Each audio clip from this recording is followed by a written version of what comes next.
Hello po, kamusta po kayo? Nawa po kung may pinagdaraanan tayo sa pang-araw-araw na buhay, pag-ibig, pinansyal, o so kahit na ano pang pinagdaraanan ninyo, nawa po isipin ninyong dadaan lang ito at hindi mag-stay. At kung mabagal man po ang pag-alis nito, kailangan na po ng tulong ng mga ganitong pamamaraan. Kaya po, kung naniniwala ka sa ganitong pamamaraan at gustong matuto ng ganitong pamamaraan, ang video pong ito ay para sa iyo. Sa video pong ito, ang minamanifest po natin in a good way, sa mabuting paraan po sa tulong ng Diyos at sa itaas na ating Panginoon at ng universe. Ang video pong ito ay kung ano yung ginawa nila o niya sa iyo ay babalik sa Kanya.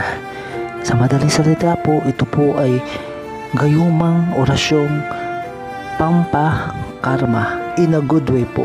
Hindi po natin hinahangad ang makasakit o makasira ng relasyon o kahit sino individual, kundi ma-enhance lamang po ang mga gusto nating mangyari na naaayon sa mabuting bagay lamang. Gagawin po natin ang video nito sa tulong ng musika na mabisang may orasyon at sa tulong din po ng mga love tarot card readings na sasabihin ng mga tarot card kung yung ating minamanifest sa video ito ay matutupad o kung ano-ano pang may hadlang man o porsige mang namahadlang ay malalaman po natin mamaya sa dulo ng video. At sa tuwing kayo po ay humihiling habang tumutugtog ang video ito, yung unang bahagi ng video, huwag po kayong gagamit ng salitang sana. Sa halip, gamitin mo po ang salitang matutupad. I claim it, I claim it. Yun po ang inyong sasabihin. At dapat po, pag nakikinig po kayo nito, kailangan buo po ang iyong loob at walang pagdududa.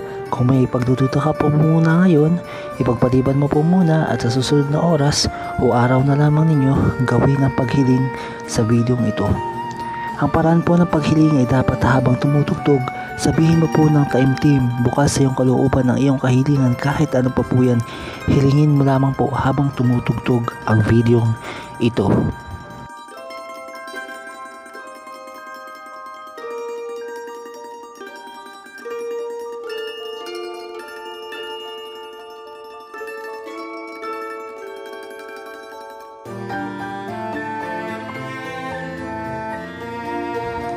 Ngayon, pipili na po tayo ng tatlong love tarot cards.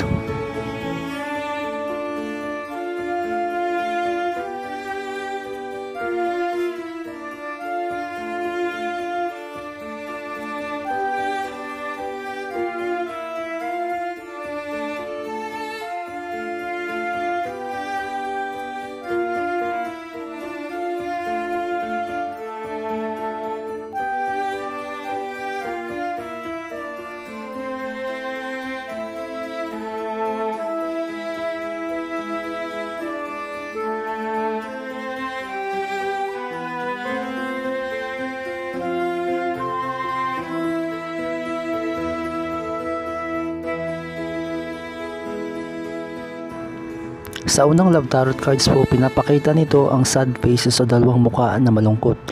Ibig sabihin po nito, meron po kayong pinagdaraanan at iniisip mo po ito ng dalawang beses po kung ano ang gagawin. At sa pangalawang love tarot card naman po, makikita po natin ang dalawang dancing trees with shadow. Ibig sabihin po nito, yung iniisip mo pong gagawin na nagdadalawang isip ka ay may mga taong humahadlang. At sa pangatlong love tarot card naman po, sinasabi ng tarot card na kung ano man yung humahadlang sa iyo, kung ano man yung iniisip mo na nagdadalawang isip kang gawin o pagdesisyonan, sa huli po kailangan go lang po ng go para matupad po yun. At sinasabi po ng tarot card na mangyayari po yun kung ano man po yung iyong hinihiling. Kaugnay nga po ng video ito na ibabalik sa kanya kung ano yung ginawa niya sa iyo.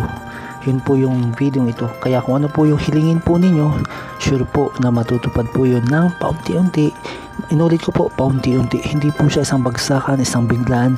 Paunti-unti po. Kaya po, pinapayo ko na habang nakikinig ng musika sa orasyon sa video ito, paulit-ulit po ninyong hilingin ng taimtim at bukal sa inyong kalooban. Inulit ko lamang po, wala pong hangad na makasama, makasakit ng kapwa o kahit sino individual ang video ito, kundi enhance lamang po natin na ma-attract yung mga tutulong sa atin na magpalubag sa ating nararamdaman. Maraming salamat po sa panonood. God bless.